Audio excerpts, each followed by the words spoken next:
Hello, welcome to Very Cool Gaming Exploits. Got some random news for you today. So, a few things. Firstly, I'm going to do Mortal Kombat X because I'm so looking forward to this game. You wouldn't believe how hyped I am. I'm unbelievably hyped.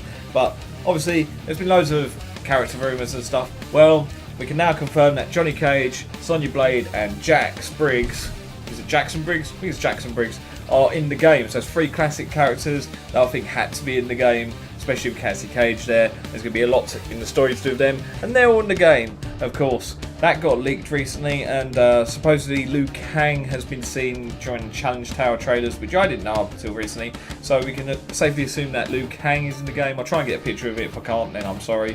But it seems like they've put too much detail into it to say that it was just a bit of placeholder for the trailer.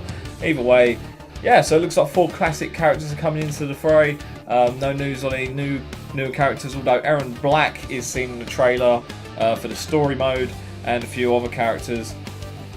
So yeah, but you can't confirm which ones are and which ones aren't. I mean, some people have seen Baraka, there's Sindel and a few others that appear there, but you can't say whether they're confirmed as playable or that they just make a cameo appearance or not. So that's the thing. Anyway, VR headsets. Now, obviously GDC's been up recently, so everyone's got to have a go at the new dev kit models for all the VR headsets. That includes Morpheus from Sony, the Vive, new Vive announced by Valve and HTC. They've been working together and they've created the Vive headset. Obviously Oculus Rift and the weird HoloLens. Although I don't think anyone got to play with that. The only one that I'm not sure of, and like the HoloLens by Microsoft isn't exactly like a VR headset. I don't think.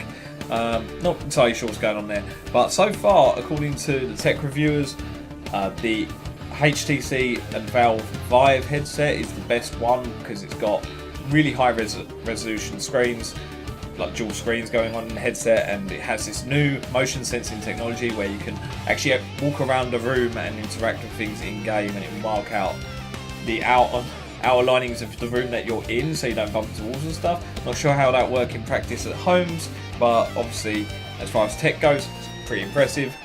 But it's also running at 90 Hz the screen, so that means you get 90 FPS maximum out of it, which apparently knocks out a lot of the motion sickness people have felt whilst using the Oculus Rift, for example.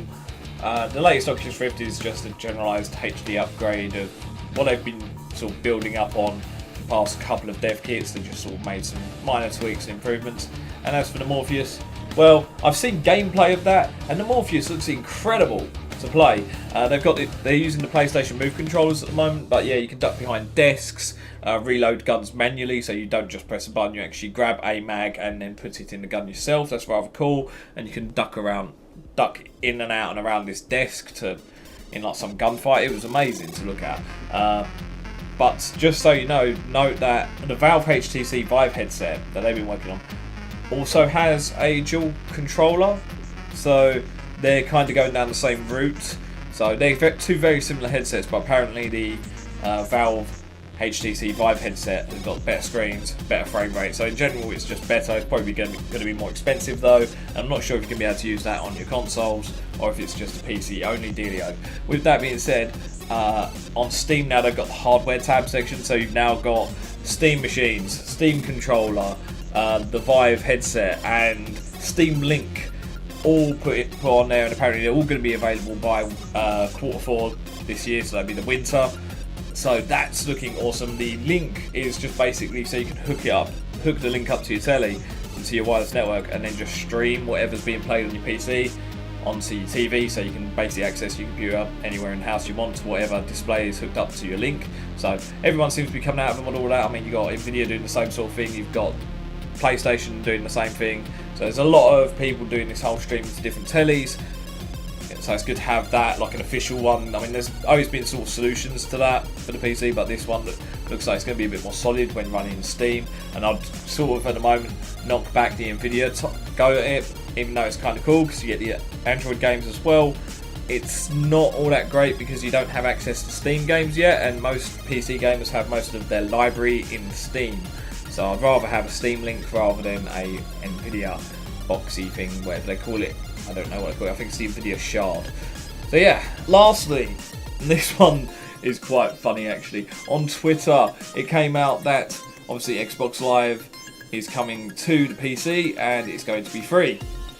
Now the reason for this obviously is because on the PC you got Origin, you got Uplay, and you have Steam, Good Old Games, Green Man Gaming, loads of different digital storefronts, countless in fact, where you can buy your games, play your games with DRM or DRM free. It's entirely up to you. It's an open source platform. You can do what you like, and they're all free. You don't have to pay a subscription fee to go onto these services. So we just sort of flit and change between them as we will. I mean, I've got games on GOG, I've got games on Origin, Uplay, and Steam. So all the major ones really. But I've got games on all those services, personally. So it's great. We've got options. So if they was going to charge for Xbox Live, and basically it'd be a choice of, hey, I have to pay £40 a year for Xbox Live on the PC, and basically the only thing that's giving me this extra that I don't already have myself, because I mean on PC we've already got all the other services like Netflix, Hulu, there's so many of them, but we've already got all those services, Skype, on the PC anyway, and so we're not getting anything there. The only thing that we'll be getting is sort of first party Xbox games, so like Halo, Gears of War, that kind of thing, Forza. But in all honesty, there's no real. I'd rather sacrifice those games and not spend £40 just for a couple of first party games once every few years. It'd be pointless. If they charged for Xbox Live on the PC, then it would fail instantly. Plus the fact that Microsoft have got a lot of ground to gain when it comes to PC owners because of the fact that they had the Windows games for Windows Live or whatever it was, and it was absolutely atrocious to the point where they've shut it down now, and it's actually locked out many games from many players. Anyone that bought a game on that Windows Live service now can't access those games because the DRM's no longer there, which means the server's no longer there, which means that we can't play those games anymore. For one, I wanted to get the Mortal Kombat Arcade Collection, which was a games for Windows Live game, and I can't. If I bought that now, it wouldn't work. I can still buy it, but I wouldn't even get past the start menu. I'd never be able to play the actual game. I'd just have a menu system. It'd be pointless. So that's rather unfortunate. But I mean, I can see why they're trying to link them together. The whole idea is that Microsoft's going to link together the service, so they're going to have tablet games, PC games, and Xbox games, and whatever system the game will work on will allow you to play it on across all systems. So basically, if you buy an Android type game, like a tablet game, for the Windows marketplace on their mobile marketplace, whatever it's called, then you'll be able to play that on PC and your Xbox. But say if you used to buy a game on the Xbox as a full Xbox One AAA title, then you'll be able to play it on the Xbox and the PC. And if you used to buy a game on the PC that was also on the Xbox, you'll be able to play it on the PC and the Xbox. So it's really cool that you got this cross platform sort of play going along, and hopefully it will actually allow cross-platform multiplayer as well.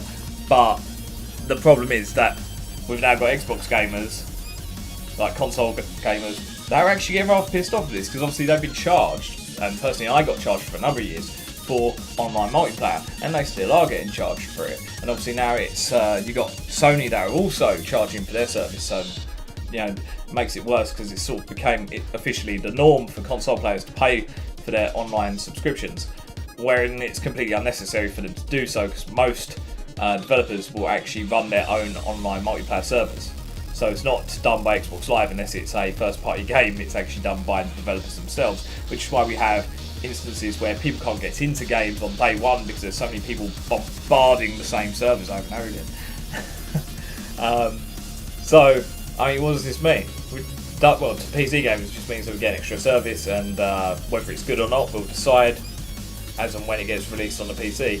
For console gamers, it means that they're getting pissed off because they feel like they're being charged unfairly. And the thing is that they're blaming PC gamers for this or something. They're having a go at PC gamers and saying, "Oh, well, our system's better. Oh, that's why we go for Xbox." And it's there's this whole fanboyism thing going on. And the fact is, you shouldn't have to pay for online. I mean, maybe now it's time that console gamers stand up and sort of say, we don't really want to pay for this anymore. Of course, I don't think that's going to happen because there's too many people that want to play with too many of their friends, and they're not going to stop paying for the service just in the hopes that one day they'll stop charging for it, because there'll be too many people that are willing to pay the service just because they want to play with their friends, and they don't think that them boycotting the service is actually going to make a difference. That's my point. So I'm getting a bit political in a way now, but yeah.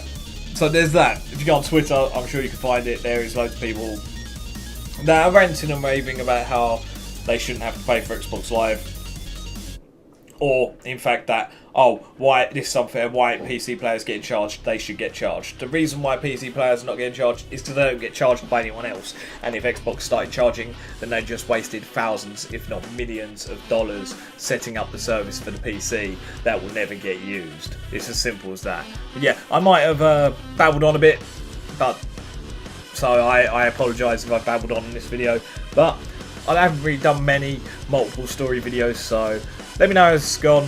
Hopefully it's gone well. But yeah, thank you for watching Recall Gaming Exploits. Do that stuff that everyone on the channel tells you to do, and I will see you soon. Goodbye.